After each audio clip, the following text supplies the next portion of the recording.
Before we get into anything, please comment your thoughts because I genuinely want to know how you see the mobile football gaming scene right now. And your comments will also help this video reach more people so the whole community understands what's happening. Now let's talk about something that every football gamer knows but never really sits down to analyze: the current situation of mobile football games. The truth is, even though there are dozens of football games on the Play Store, we all stick to just one. Nobody plays 2 or 3 football games consistently unless they're completely new or experimenting. Once you settle into one football game, that becomes your main game, your routine, and your comfort zone. But at some stage, all of us have tried the big ones, the hype games, the nostalgic ones, the ones our friends recommended. And even though Real Football or Football League 2025 exist, let's be honest, they don't even enter the conversation because they don't match the level needed for a long-term football gaming experience. So today, we're talking about the 4 games that actually matter and are played globally. You can see their logos on the screen right now, and I'm going to break down exactly what's happening in each game.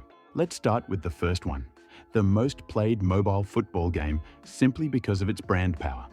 This game survives and dominates on the strength of its name, not its gameplay. It's EA, the company behind FIFA on PC and consoles, so obviously it has hype and a cult following. Even people who don't like the gameplay still play it because it's EA. But if you're a fan of this game, don't be offended by what I'm about to say, because you already know it deep inside. The gameplay is bad. Events are good, I'll give them that. They know how to keep you busy. They know how to set up grind-heavy events that push you to log in every day. But events should support great gameplay, not replace it. The animations feel stiff, the movement feels robotic, and bro, they literally have a button for skills. Skills in football are supposed to be something you master. Timing, angle, direction. Not a default animation from a preset button. The whole system feels like press button. Animation happens instead of creating your own playstyle.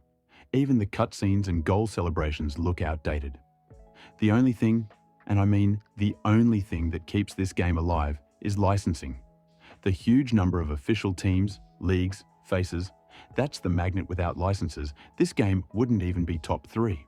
But the community still plays it because it's flashy, colorful, and easy to get into. But for someone who pays attention to mechanics, movement, passing responsiveness, tactical depth, this game just doesn't deliver. It's like watching a beautiful trailer for a movie, but the actual film is boring. Now let's talk about the game that is honestly doing everything right. Total Football.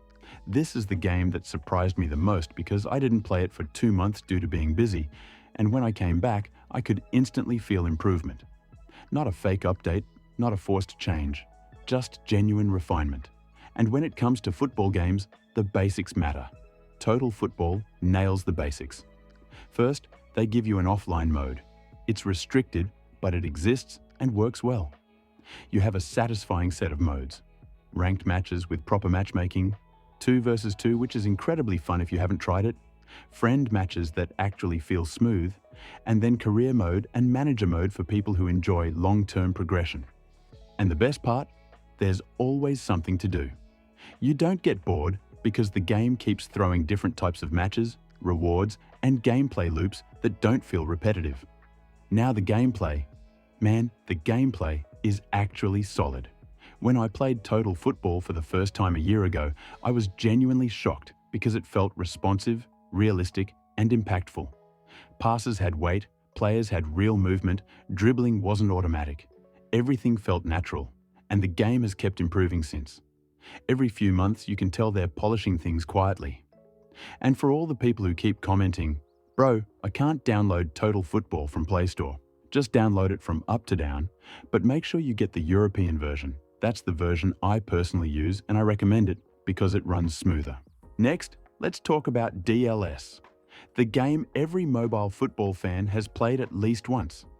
If you've ever owned a smartphone, there's a 90% chance you've played DLS 17 or DLS 18. Personally, I loved DLS 18 until I played PES 18, and after that there was no going back because the difference in gameplay was massive. But DLS has its own identity. It's simple, casual, addictive. It's a game that everyone understands immediately. My only issue starts with DLS 21 onwards. Because from DLS 18 to DLS 25, it's basically the same game with new faces and menus. They update animations here and there, change the UI, update stadium lighting, but the core gameplay stays identical. The mechanics barely evolve. DLS 17 gameplay and DLS 25 gameplay are almost the same when you break it down. But I will give DLS real credit for their stadium environment, the atmosphere, the lights, the crowd, the immersive feel. It's honestly beautiful. Even big AAA football games didn't match that environment for a long time. But for 2026, they need to innovate. They can't keep repainting the same wall every year. Players want something new, fresh mechanics, better physics, and a modern football experience. The community has expectations now. Finally, we reach eFootball, the game that is single-handedly carrying realistic football gameplay on mobile. The 2026 update is genuinely good. The gameplay feels crisp and engaging, and the physics are at a level where you can actually feel a difference when you change players or tactics. But yes, Smart Assist needs to be removed immediately. It's destroying competitive gameplay because it gives certain players unfair help, and the worst part is it removes the skill gap.